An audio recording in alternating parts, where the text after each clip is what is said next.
It's a delicate leaf renowned for its ability to stimulate and soothe. And yet this little leaf has played a stunningly significant role in the history of the planet, sparking revolution, precipitating war, and drastically reshaping landscapes across the globe. The human thirst for tea is phenomenal. We drink around 1.5 trillion cups of tea a year, and it remains to this day a mystery drink, full of paradoxical qualities that are the essence of its appeal. If you're cold, tea will warm you. If you're warm, tea will cool you. If you're excited, it will soothe you. If you're lethargic, it will stimulate you. The history of tea and the taste of tea and the vast amount of different types of teas and different manufacturing styles and flavors, aromas, textures, colors, characteristics of tea are such that it speaks to us somehow. And once you're exposed to it, you want to learn more, you want to taste more, you want to experience more. Tea is a major cash crop in dozens of countries around the world, especially in Indonesia, China, India, Kenya, and Argentina. But if you want to find it in North America, you have to come here, to the Charleston Tea Plantation on Wadmalaw Island, South Carolina. This 127-acre tea farm includes a nursery for developing new bushes and an on-site factory that converts freshly picked tea leaf into black tea that is sold throughout the South under the American Classic label. South Carolina and Hawaii are the only places in the U.S. that have the kind of semi-tropical, high rainfall climate needed for growing tea. What tea enjoys is high temperature and high humidity, and Charleston certainly has that during the summer. So really the tea thrives very well in this location. The Charleston Tea Plantation has a long and noble history. Tea bushes can live hundreds of years, and the thousands of bushes here are all seeded and cloned from Chinese plants that were imported to Charleston over 200 years ago. These plants date back to the first tea plants brought to America back in 1799 by a French botanist by the name of André Mouchot, who brought these plants from the Far East. The original bushes were planted about an hour's drive from here, just outside of Charleston.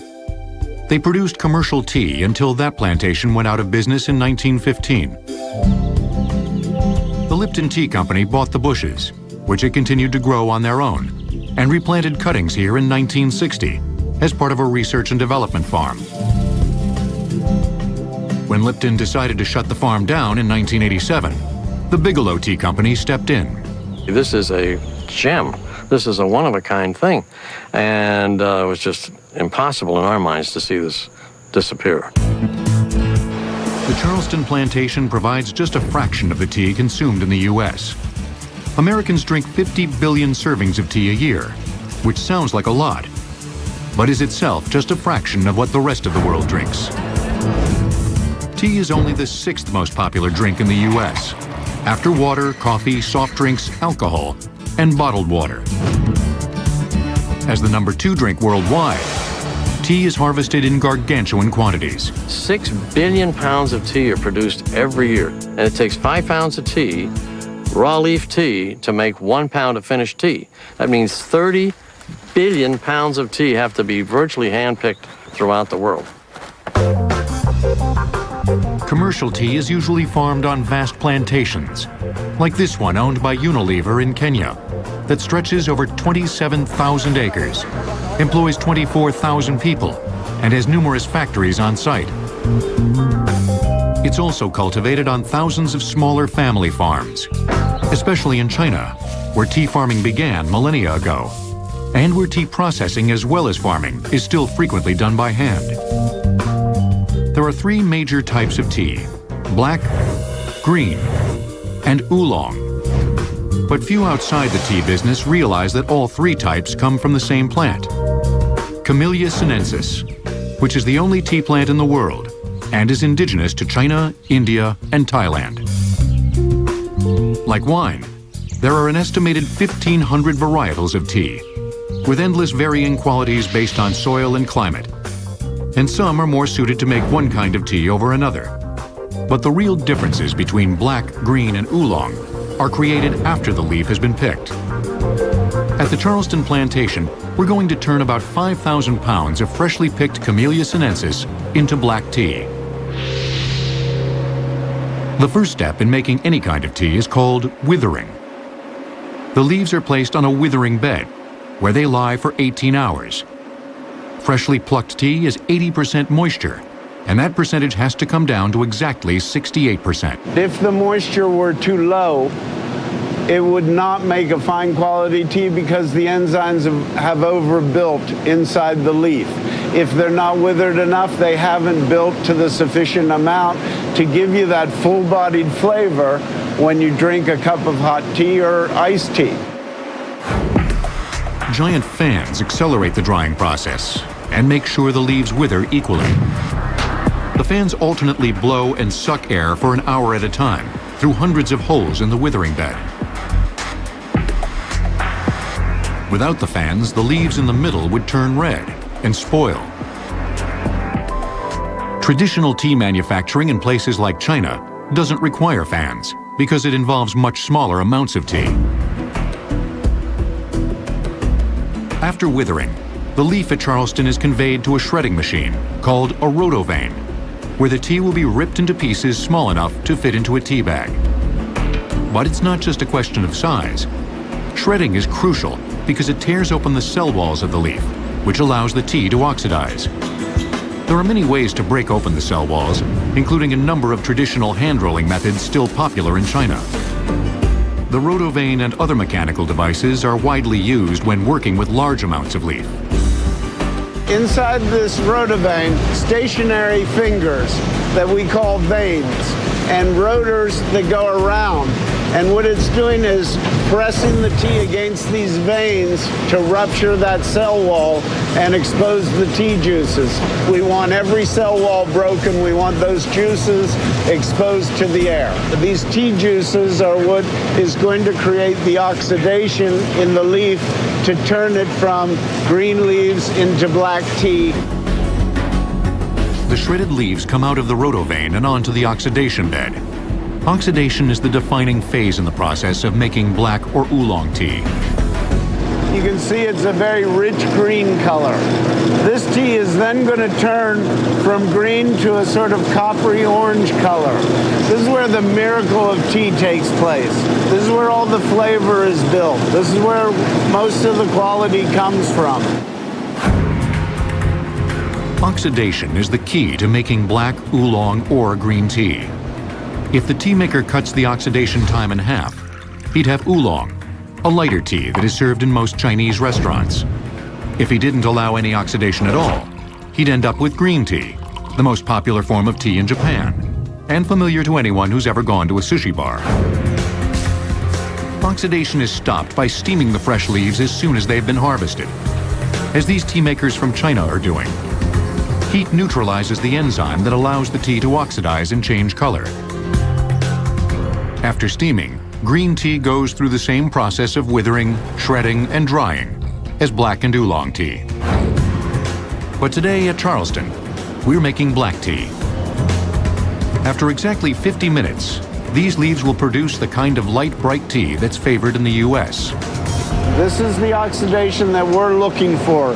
This sort of coppery, orangey color inside the leaf that then goes into the dryer, where we're going to take that 68% moisture and reduce it down to just 2%. Leaves are dried to exactly 2% moisture content because anything more would allow the tea to mold later on. The harvested leaf has now been reduced to 20% of its original size and weight. That's how 5 pounds of tea from the field make a single pound of tea. That pound now goes through a series of shaker sieves to remove impurities. A final sieve uses static electricity to pull out tiny bits of fiber. In most countries, these pieces are painstakingly plucked by hand. These plastic rollers are pressed against felt, and underneath that creates a static charge.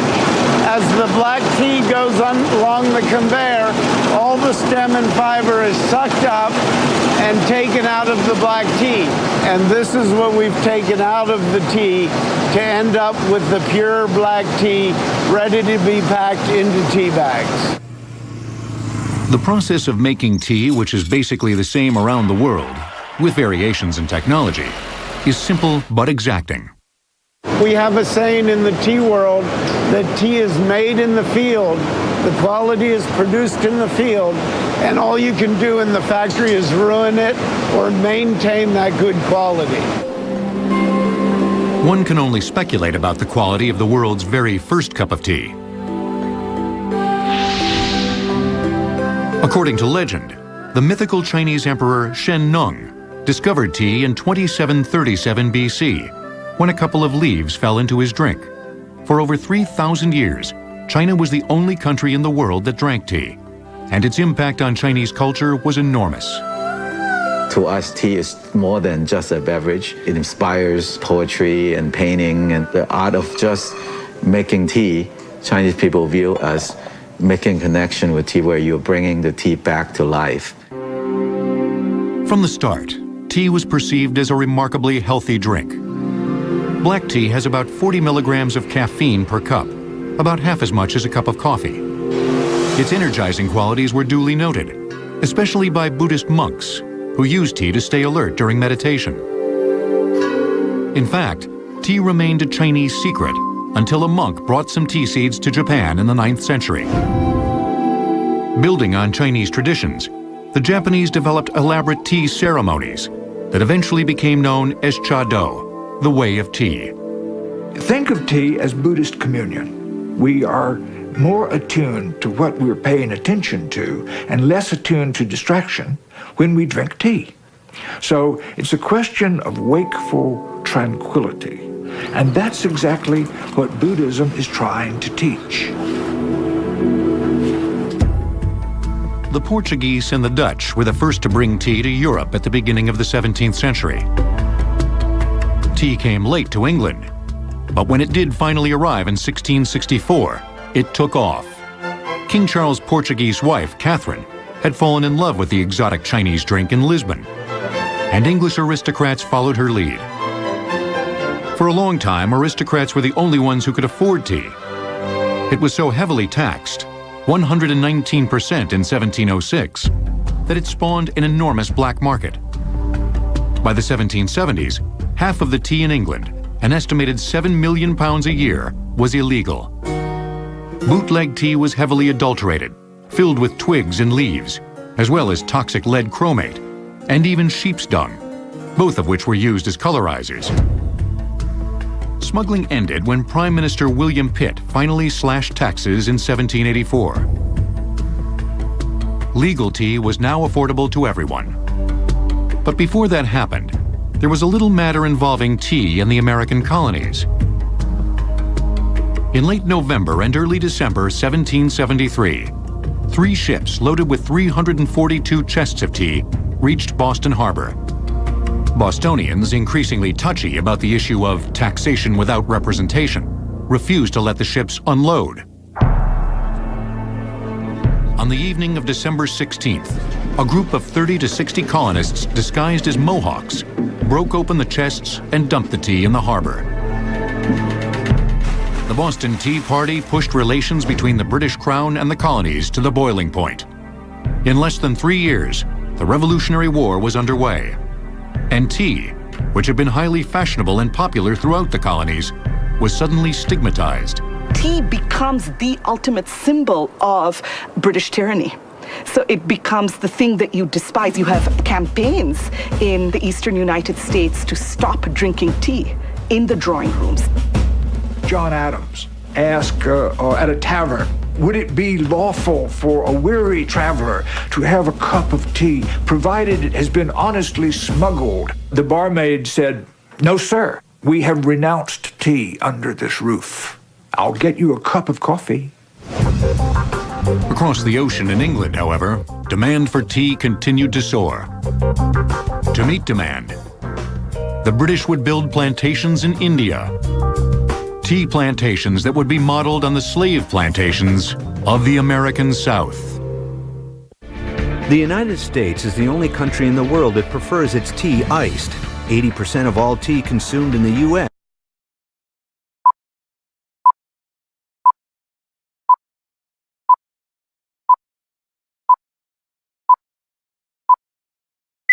is iced tea. We now return to tea on Modern Marvels.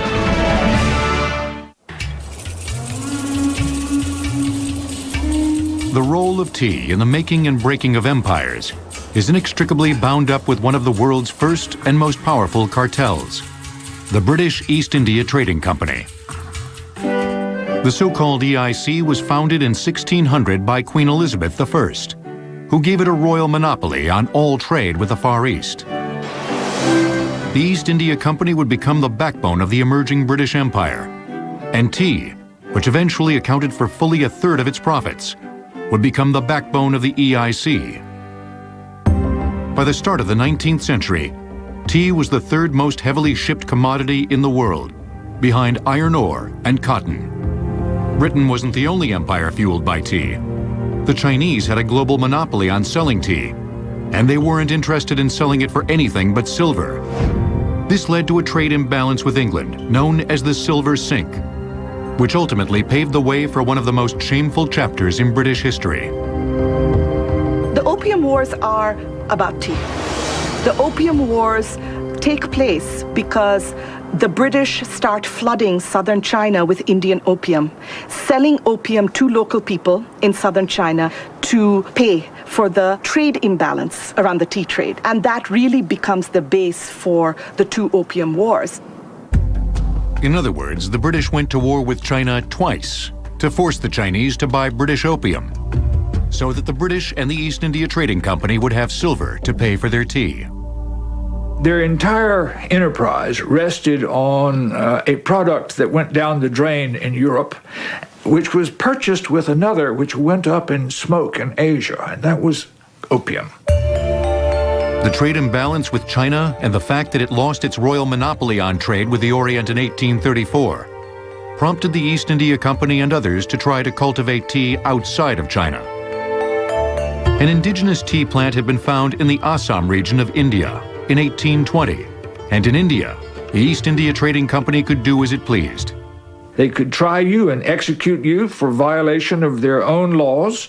They had standing armies. They had a navy, which was larger than the British Royal Navy. So if you're talking about power, it's a power that's rarely been equaled. This was their colony. Therefore, they could move into areas and say, this is wasteland, we're going to bring these people into work, and that's it. It's a done deal because it's theirs. With brutal haste, the British hacked an infrastructure through jungles and forests, created massive plantations, and imported tens of thousands of workers to labor in the fields. These are systems of production and models of production that have been used in the United States and the Caribbean for 200 years, the slave plantation system. There's a big house, there is hundreds, if not thousands of people who are harnessed to work on these systems with very little, if not any pay. They are brought in from other places to do the work, and they become a trapped, indentured labor force. Plantation owners even used laws from antebellum slavery in the U.S. to keep its tea workers in line. If you as a worker tried to escape, you were tracked down like a fugitive. And the fugitive slave law of America, which was used here in slave plantations, was actually applied by the British in tea country. The disconnect in England about what was happening in India around tea was profound. 70% of the plantation workforce was female, and romanticized images of exotic women with nimble fingers became a staple of tea marketing that continues to this day. Meanwhile, afternoon tea, introduced by the Duchess of Bedford in 1840 to stave off hunger pains, became a national passion. Tea produced by virtual slaves, many of whom died under savage conditions in the field, now emerged as Britain's quintessential symbol of civility. By 1855, Assam was exporting over 500,000 pounds of tea. The number shot up to 86 million pounds within 30 years, with British imports surpassing those from China in 1888. Along the way, the economy and the landscape of much of the subcontinent was stunningly altered. Vast and uniform new tea fields were engineered to make it as easy as possible to harvest tea. You see miles and miles and miles of the same height of tea bushes. It looks like a bonsai forest. And the kind of technical attention and focus during labor of keeping those bushes absolutely even is extraordinary. When you're looking at it from afar, it's like an optical illusion. And you think actually that it is like a green carpet, you know, that just stretches out. The geometric tea fields reflected a new regime of industrialized tea production. Every plantation had its own factory to process the massive harvests of raw leaf. The result was a fundamental shift from the Chinese model of tea manufacturing, which featured small-scale production of many different kinds of tea. To make things as efficient as possible, the British decided to produce primarily black tea. British Empire tea, which would be produced on similar plantations in Ceylon, Kenya, and other colonies, became synonymous with black tea. And black tea outside of Japan and China became synonymous with tea. It would take more than a century for the hundreds of varieties of handcrafted Chinese teas to once again find their way into the West. In the meantime, mass-produced teas would generate new forms and new technologies. Tea pluckers in the Hatton district of central Sri Lanka typically earn about 125 rupees a day, or $1.20. We now return to tea on Modern Marvels.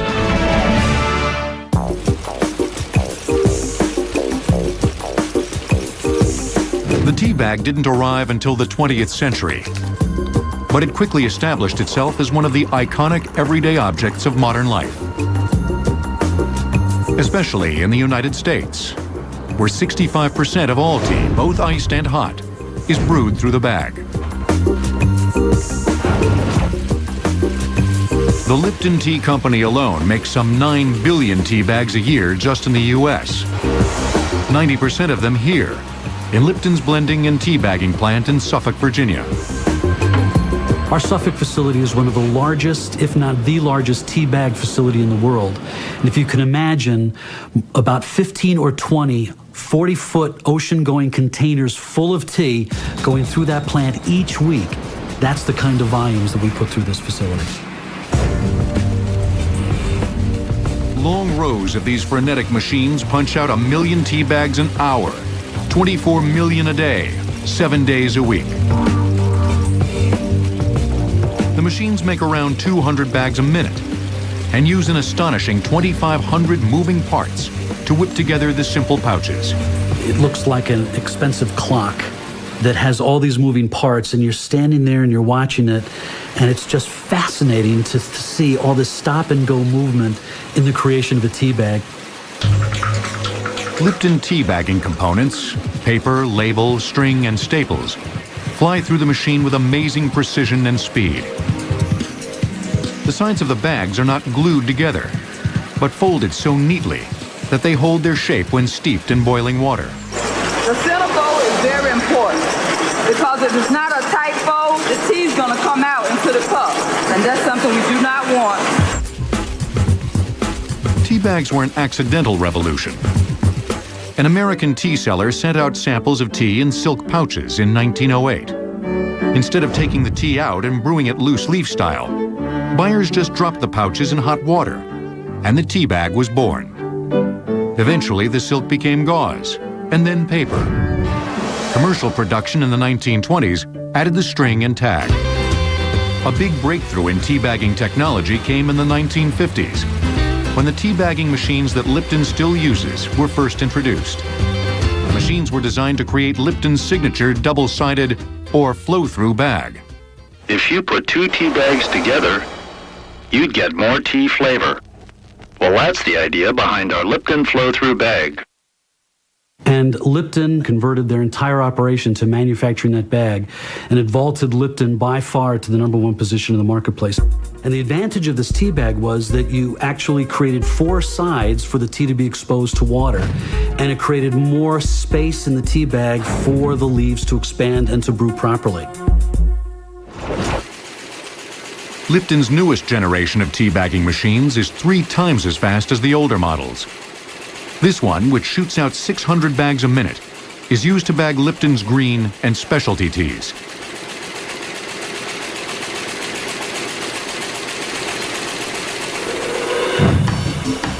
The technology, meanwhile, is racing to keep up with the changes in the traditional tea bag, like this single-serve stick from the Serengeti Tea Company in Los Angeles, and roomier pyramid bags that can hold larger pieces of leaf. Shooting tea into small pouches is the culmination of a long process for mass-market tea manufacturers like Lipton. Tea tasting is at the heart of that process. Yeah, that's okay. P code 70. That's because most Lipton teas are actually blends made up of dozens of individual teas.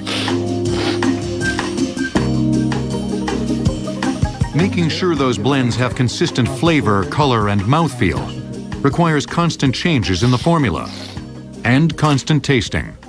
The reason we have to keep tasting to maintain that taste is every tea garden can make a different type of tea every week. The quality of the teas can change according to weather, according to how well they plucked the leaf and how well it was rolled. So it's almost like a juggling act. You know, you're constantly changing the formulas to keep consistency. Lipton's classic orange Peco tea is made up of between 40 and 60 teas.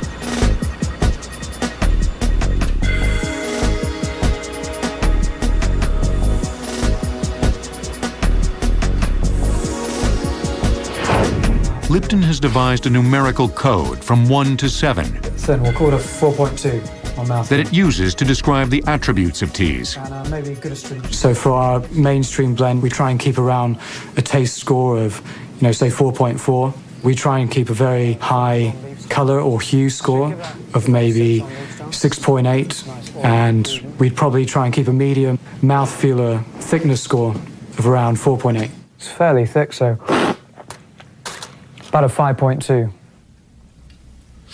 Tea tasting is a skill that requires 4 to 5 years of intense training. John Cheatham served his apprenticeship in Sri Lanka, where he tasted as many as 1,200 teas a day. It's a bit like learning to play a musical instrument. The more you practice, the better you get at it. And the more you practice, the more you're better to pick out different types of tastes. And in the end, you're able to pick out the best teas that'll fit in the Lipton blends. When we're tasting, we suck in the tea at around 100 miles per hour, and that's so you can oxidize the tea and break it up into particles, and also spray it around to different parts of your mouth, because you're tasting different things with different parts of your mouth.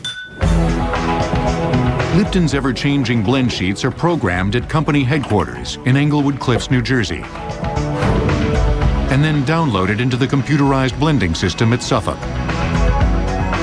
Vast quantities of tea from around the world are processed here every day, vigorously sifted to remove impurities, and then funneled into massive silos. A typical silo here will hold about 10,000 pounds, and we'll go through that in a 24-hour period, and we have multiple silos on site. Some silos hold just a single tea, while others hold a pre-blend of 3 to 4 teas. The silos themselves initiate Lipton's blending process by swirling the teas together as they fall through the conical end.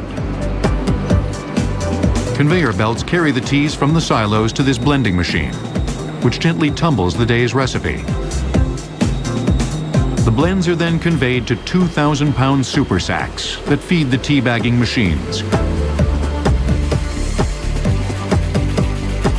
Not all the tea in America is processed into tea bags. About 1/6 of it is converted into powder, which is used to make instant tea, and also is part of fountain and bottled tea blends. Lipton and other major manufacturers produce and sell $400 million worth of tea powder each year. The powder is made in processing plants that brew tea in a large vat, then pump it up and spray it into the top of a tower that can rise up 100 feet or more. High temperatures in the upper part of the tower instantly vaporize the water in the tea, leaving a tea residue, which crystallizes as it descends in the cooler air.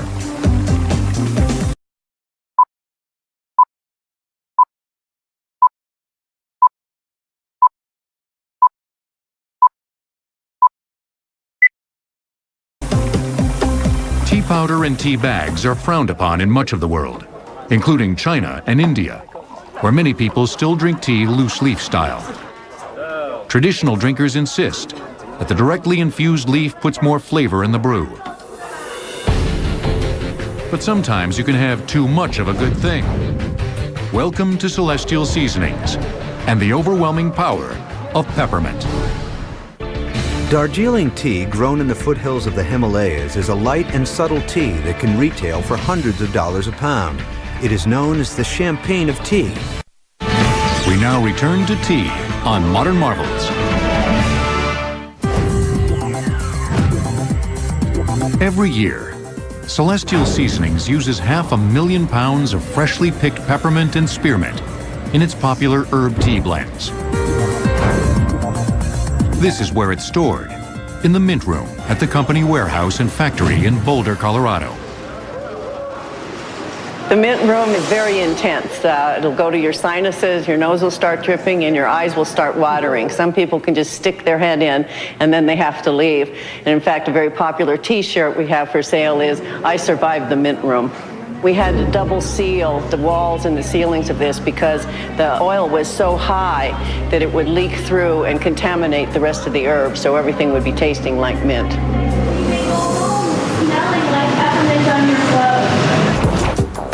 Mint is just one of over 100 herbs that Celestial Seasoning stocks in mega quantities for its various blends. A dog might go insane wandering these warehouse aisles, stuffed with everything from cinnamon to ginger to vanilla bean to licorice to lemongrass. The herb tea giant revolutionized the American tea industry in the 1970s with the introduction of feel-good botanical blends like Sleepy Time and Red Zinger. Many of the blends were made entirely of herbs.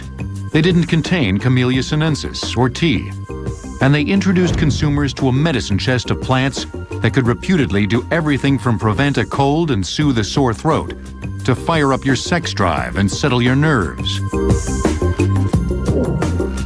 Hibiscus, the herb that puts the zing in Red Zinger, is imported mainly from Thailand and China. Celestial Seasonings uses 1 million pounds of it a year. Before it can be blended with other ingredients, the raw compacted hibiscus, like all the other herbs that Celestial uses, has to be broken down into pieces that will fit into a tea bag. The first phase of milling is done by hand. What that individual is doing is breaking it down into consumable units, if you will, so that it doesn't back up within the internal mechanisms of the machine. That individual is also doing a visual inspection of the ingredients, so any foreign material that would be present in the ingredient before we go through our process, we're pulling that out. The herb is further broken down into smaller but still coarse pieces, and then conveyed to a cutter mill, where the real chopping is done. Here, the hibiscus falls onto a shaft embedded with 7 3-inch high and 1-inch thick blades that rotate at high speed. The shredded hibiscus is then sucked through the system into a gyrating sifter that holds 10 screens, each one with a finer mesh than the one before. We want it to be real consistent because if we have large particles and smaller particles, the infusion rate's going to be different for all of those particles. After milling, the herbs are blended and then funneled to Celestial's tea bagging machines. Because these tea bags don't have strings or tags or staples, these machines are a lot faster than those at Lipton, flinging out upwards of 1,000 tea bags a minute. It's a pretty intricate web that goes through the machine that will seal the 2 sides of the tea bag paper that actually has adhesive together. The sealing temperature is quite high, upwards of about 150 degrees centigrade. And so that's important to us because a consumer is putting boiling water on top of a tea bag at 100 degrees centigrade. We want to make sure that that bond is going to stay intact throughout that entire cup of tea. Celestial Seasonings pioneered the herb or hippie tea revolution in the United States in the late 1960s. The first herbs were picked in the wild from fields and meadows around Boulder. Weeds for needs was one of the company's early slogans. They wildcrafted it right here in the Rocky Mountains, and then they had to figure a way to dry it and a place to dry it in so it wouldn't be rained on. So they used somebody's barn and another person's garage. And then they stuffed it into muslin bags by hand and put little strings around it and then took it to natural food stores. Early reaction from the tea industry, which revolved almost entirely around traditional black tea, was dismissive.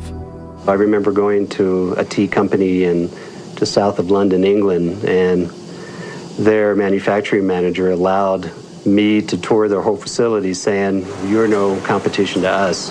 And I think they think a little differently now. Indeed, herbal and flavored teas now account for over a third of tea bag and loose leaf sales in America. Celestial Seasonings alone sells over $100 million worth of blends a year, most of them entirely herbal. But one botanical with great taste and remarkable medicinal value remains the original Camellia sinensis, or tea. It's been valued as a healthy potion for millennia, and new research indicates that it might turn out to be a pharmacological treasure trove of health benefits and cures, which may explain why tea is finally giving its old rival, coffee, a run for the money. By excluding string, tags, and overwrap on its tea bags, Celestial Seasonings eliminates 3,617,000 pounds of waste each year. We now return to tea on Modern Marvels. Put down that cup of coffee. It's time to spill the beans, and it's time to pick up a cup of good health, one cup of tea at a time. That's the mantra in trendy tea places like the Botanical Herb and Tea Garden in Beverly Hills. Tea consumption doubled in the U.S. between 2001 and 2006, and more people are making tea their drink of choice. That's largely because of the reputed health benefits of tea. Research suggests that tea plays a role in the prevention of obesity, osteoporosis, gum disease, and heart disease, especially green tea, which was nearly impossible to find in the U.S. 10 years ago, and now accounts for 19% of the market. Green tea is packed with antioxidants that many researchers say prevent cell damage and slow down the aging process. But the number one antioxidant in green tea, a single molecule called EGCG, or epigallocatechin gallate, may have other beneficial properties. We were exploring chemicals that had been derived from Chinese herbal medicine and asking whether any of these chemicals could attack cancer-causing proteins. And sure enough, for one of the cancer targets that we were very interested in, we found this chemical from green tea that binds very tightly to this cancer protein and inhibits its activity. EGCG, which makes up about 70% of the dry weight of tea, neutralizes BCL-XL, otherwise known as the anti-death protein, a gene that doesn't allow cancer cells to die. The anti-death genes become hyperactive, and this allows the cancer cell to expand, to increase its numbers, because they've forgotten how to die. The same mechanism explains why it's often very difficult to kill cancer cells, even with the best weapons we have, such as chemotherapy and radiation. Researchers used nuclear magnetic resonance, an advanced version of medicine's MRI, to get a picture of how a single molecule of EGCG interacts with a single molecule of the anti-death protein family. Dr. Maurizio Palecchia was in charge of the research. This is the protein that, when overexpressed in cancer cells, prevent them from dying and allow them to proliferate. In red here, we have this small molecule. This is epigallocatechin gallate, which, even being very small compared with the protein, is able to insert itself on this deep crevice on the surface of the molecule and block its activity. Conclusive research on the cancer-killing benefits of green tea remains to be done, and it's unclear how much EGCG is actually in the kind of processed green teas on sale in most stores. Still, Dr. Reed is convinced that a little green tea every day can't hurt. You've got antioxidants, you've got the detoxifying effect of the chemicals, revving up our own detoxifying systems, and then you've got the direct effect against cancer-causing proteins. So why not take a chance? Which is exactly what people are doing at places like Dr. T's Herb and Tea Garden. There are over 100 varieties of tea here, green as well as black, oolong, and herb, most of them imported from India and China in small batches. Unlike mass-produced teas, which aim for consistency, the very inconsistency of these teas, the fact that they vary from harvest to harvest depending on climate, soil, and even the style of plucking, is what makes them intriguing to devotees. And pricey. Dr. T's menu ranges from $4 to $300 a pot. This tea, called Tai Ping from the Fujian province of southern China, was once reserved for Chinese royalty and was served to Richard Nixon during his historic visit to China in 1972. This plantation produces, it's in its entire year, 150 kilos, 300 pounds of tea, and that's it. I was given 14 ounces. One of my most prized teas right here. Dr. T's most prized tea, however, is this one. It's pu'er, a category of Chinese tea that, like wine, improves with age. That's because of a processing method that's been a Chinese state secret since the 14th century, which enables the leaf to develop a mold as it ages. And that mold protects the tea and ripens the flavor. You can see here how the blue is that little bacteria that grows on the tea cake. And it's that bacteria combined with the chemical pH balance of the tea that provides this tea cake with the most delicate nose, the most delicate palate of sweetness that you have never experienced. Oh my. Pu'ers have sold at auction for as much as $40,000 per cake. Dr. T's 1952 pu'er sells for nearly $1,000 an ounce. But tea aficionados may not entirely feel the pain, because tea, according to Dr. T, is the only plant on Earth that has a stimulant, caffeine, and a tranquilizer, something called L-theanine. That makes the tea buzz totally different from that of coffee. The caffeine stimulates the beta brainwaves, the fight-flight response. Your body goes into a state of shock with caffeine. It's ready to take care of it in a perilous situation. L-theanine, secreted into the brain, stimulates the alpha brainwaves, relaxed, focused, meditative energy. Tea has it, coffee does not. No pleasure is simpler, no luxury cheaper, and no consciousness-altering substance more benign than our simple tea. You want to be ceremonious about tea making, there's certainly tea for you. You want something to quench your thirst, there's tea for you. You want something to keep you up working, there's tea for you. There's nothing else on earth like it. Which may explain why the 5,000-year-old drink of emperors has become the preferred drink of humankind. Not only does tea have a unique ability to wake up and calm, like wine, the best teas have an extraordinary range and subtlety of tastes. Whether tea time represents a moment of tranquility in the stampede of life, or an inexpensive Epicurean thrill, the human thirst for this benign and inscrutable drink promises to deepen for millennia to come.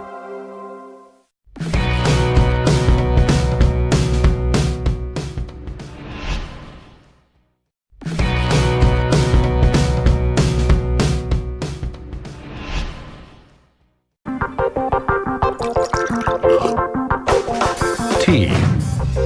It's a delicate leaf renowned for its ability to stimulate and soothe.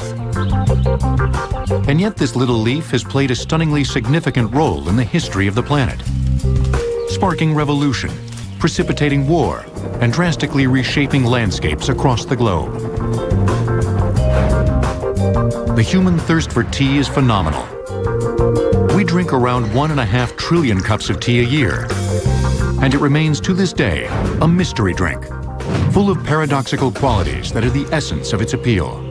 If you're cold, tea will warm you. If you're warm, tea will cool you. If you're excited, it will soothe you. If you're lethargic, it will stimulate you. The history of tea. This in 1915.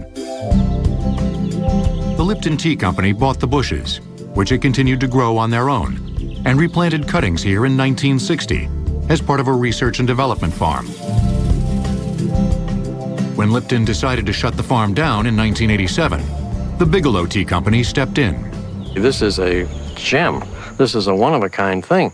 And it was just impossible in our minds to see this disappear. The Charleston plantation provides just a fraction of the tea consumed in the U.S. Americans drink 50 billion servings of tea a year, which sounds like a lot, but is itself just a fraction of what the rest of the world drinks. Tea is only the 6th most popular drink in the U.S., after water, coffee, soft drinks, alcohol, and bottled water. As the number 2 drink worldwide, tea is harvested in gargantuan quantity in the U.S. that have the kind of semi-tropical, high rainfall climate needed for growing tea. What tea enjoys is high temperature and high humidity, and Charleston certainly has that during the summer. So really the tea thrives very well in this location. The Charleston tea plantation has a long and noble history. Tea bushes can live hundreds of years, and the thousands of bushes here are all seeded and cloned from Chinese plants that were imported to Charleston over 200 years ago. These plants date back to the first tea plants brought to America back in 1799 by a French botanist by the name of André Mouchot, who brought these plants from the Far East. The original bushes were planted about an hour's drive from here, just outside of Charleston.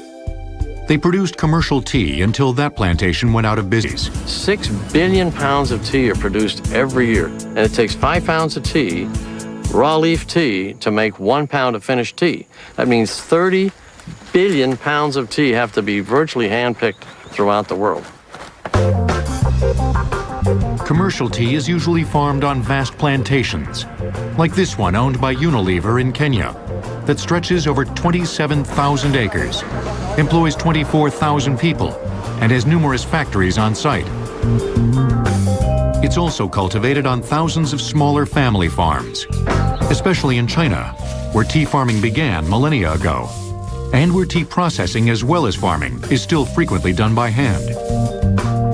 There are 3 major types of tea: black, green, and oolong. But few outside the tea business realize that all 3 types come from the same plant, Camellia sinensis. And the taste of tea and the vast amount of different types of teas and different manufacturing styles and flavors, aromas, textures, colors, characteristics of tea are such that it speaks to us somehow. And once you're exposed to it, you want to learn more, you want to taste more, you want to experience more. Tea is a major cash crop in dozens of countries around the world, especially in Indonesia, China, India, Kenya, and Argentina. But if you want to find it in North America, you have to come here, to the Charleston Tea Plantation on Wadmalaw Island, South Carolina. This 127-acre tea farm includes a nursery for developing new bushes and an on-site factory that converts freshly picked tea leaf into black tea that is sold throughout the South under the American Classic label. South Carolina and Hawaii are the only places in the